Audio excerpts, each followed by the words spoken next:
is your favorite creative effect to use in production besides EQ or compression?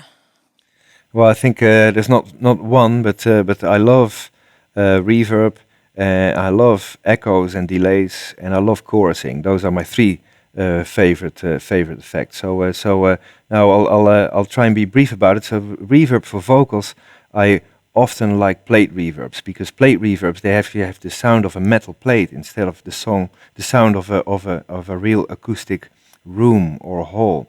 And I think these plates, they just add a certain sound, certain metallic sound almost, if you like, that I think is really can enhance a vocal sound, give it some a reverb overhang, whilst retaining a sort of fresh clarity to the sound. You know, I think the big thing about plate reverbs is because the early reflections, they come so fast after the direct sound. That means that the resulting comb filtering, the resulting chorusing from these normal room reflections that you have, you don't have them in a plate reverb. It's because the waves are going much faster in a metal. Yeah, so a plate reverb sounds less chorusy. Now a great trick on this is I have from an author called Mike Stavrou. He writes a book called Mixing with Your Mind.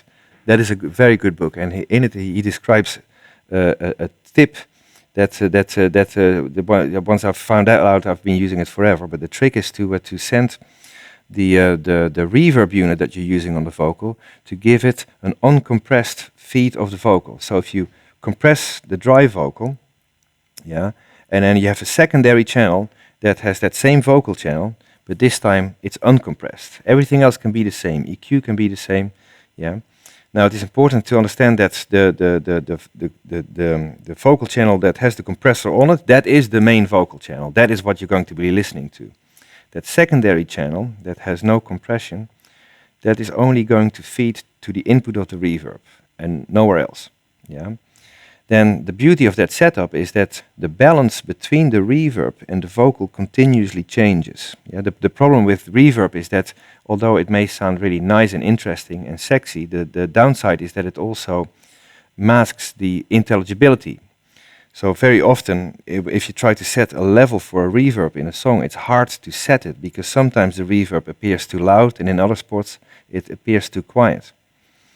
So essentially what that boils down to is that whenever the vocal is more present and louder in the mix, you can afford to have yourself a bit more reverb.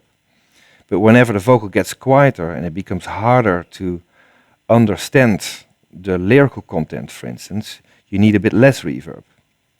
Now, this is basically what this patch, what this trick is dealing with for you automatically, because imagine if the vocal is really loud, like hello, really forward, then because of that loud vocal, the vocal channel itself will be compressed, but not the reverb channel. Yeah, that reverb channel gets an uncompressed feed. So at this moment in time, in relation, the reverb is increased in level, or the dry vocal is decreased in level. That's what I really should say. And so the balance changes in favor of the reverb. Whereas if the vocal starts singing quieter, yeah, then the compressor acts less, and it brings up the balance of the dry vocal in favor of the dry vocal. So you have relatively less reverb. So that effect is just an amazing effect, whereby the amount of reverb changes dynamically. It's like mix automation for free, you know. So that is my favorite reverb effect right there. And then another effect that works often very, very well on vocals is just a very simple mono delay. This is especially like on up-tempo songs, whereby you have a good rhythm, and then one way of gluing the vocal performance to the rhythm section, if you like, is just by using a very simple mono delay that's often very, very quiet, and you make it bounce in the same groove, in the same tempo as the band. And then the trick is then to have these delays relatively quiet, and to also make sure that these delays have a completely different sonic quality character from the original drive vocal. Because all these effects, reverbs, delays, and also choruses, they unfocus the sound. Yes, they sound really interesting, but they also unfocus the sound a little bit. They're like a soft focus lens in a way. All in their different ways. That's what all these effects have in common.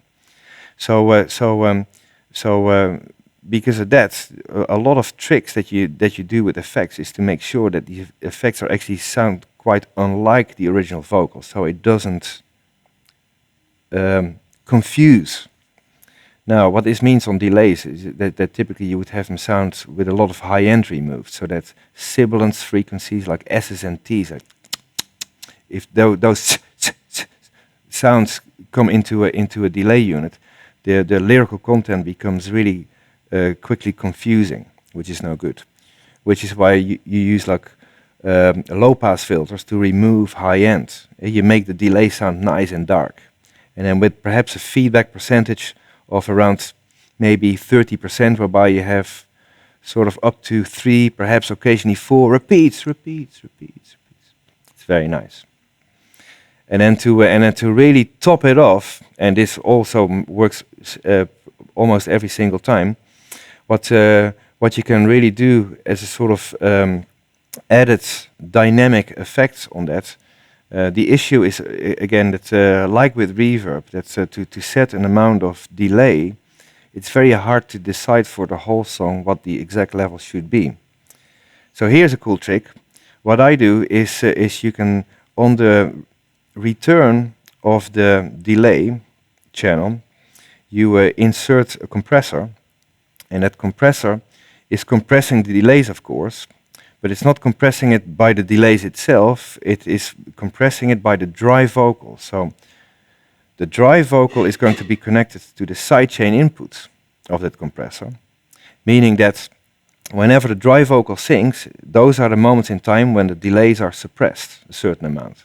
And then with your threshold and your ratio, you set the exact amount of dB reduction that you want to have happen, but usually maybe something around 5 or 6 dB. And so the effect is that basically whenever the vocal sings, the delays are still there, but in the background. And whenever the vocal stops singing, then the compressor stops to act working on the delays, and so therefore the repeats, the delays, come up in level in all the gaps where no singing is taking place. Try it out every single time. It's just super great effect, you know. So that is a favorite. And then the third favorite, which is the chorusing effect. The chorusing effect is the effect whereby you can even make it yourself, you know, whereby you have multiple sounds that sounds almost the same but not quite, like whenever you're doubling.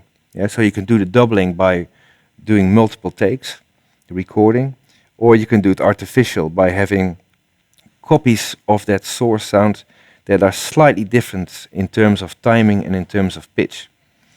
And if you mix those together, you have a situation whereby you have multiple waves that most of the time are in sync, in phase with each other, but occasionally, because of their minute differences, pop out of phase.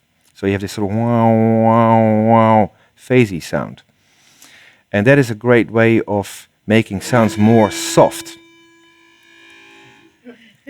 Yeah. So chorusing is great on. I love using it on backing vocals, especially when you pan in a little bit as well. Whenever you have multiple vocals, then I think if you pan them hard left and right, it sounds very extreme, and in certain cases exciting. But very often, especially when it's double parts, when these vocals, if they sing the same parts, which is what Tori often does, then it's much nicer if you pan them both in a little bit, which basically means that you mix these two essentially different vocals together acoustically in one speaker. And as a result of that, you get some natural chorusing, some extra wow chorusing. It's very rich, very lush sound. Yeah. Yeah, those three: reverb, delay, and chorus. Those are my favorite effects for vocals.